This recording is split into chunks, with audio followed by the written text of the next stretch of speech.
C'est pour éclairer la représentation nationale sur l'exécution du budget de l'État au premier trimestre de l'année que le ministre des Finances, Sélé Yalagouli, s'est adressé à la Commission économie et financière.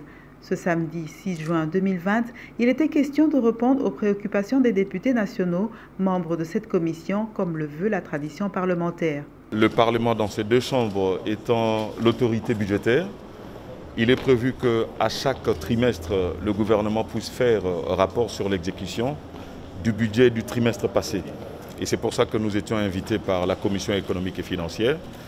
Vous le savez, le budget souffre un peu de difficultés liées à l'économie internationale, afférentes à la pandémie de Covid-19.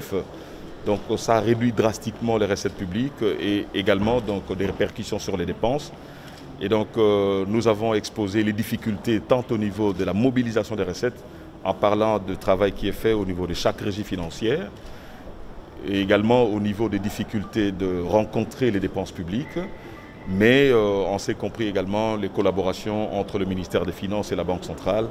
Et nous nous sommes mis d'accord sur le gros des préoccupations avec la Commission économique et financière de l'Assemblée nationale. Il y a une première stratégie qui est celle de la stabilisation. La stabilisation, c'est veiller à ce que les cadres macroéconomiques ne bougent pas, c'est-à-dire le taux de change, le taux d'inflation. Vous avez vu qu'il y avait un petit frémissement sur le marché de change et sur le marché des biens et services au niveau intérieur.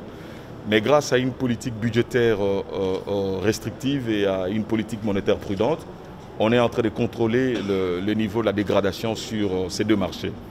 Mais deuxièmement, il y a également une politique de la relance, parce qu'après la Covid, qu'est-ce qu'il faut faire? Et donc, à ces sujets, le président de la République, chef de l'État, avait donné des instructions au gouvernement. Ce sera pris en charge par le Premier ministre, sur base d'un travail qui a déjà été produit par Madame la ministre, la vice-première ministre en charge du plan, pour préparer la relance de l'économie congolaise après la Covid. Notons que le ministre des Finances était accompagné du gouverneur de la Banque centrale du Congo, des directeurs généraux des régies financières et des experts de son cabinet.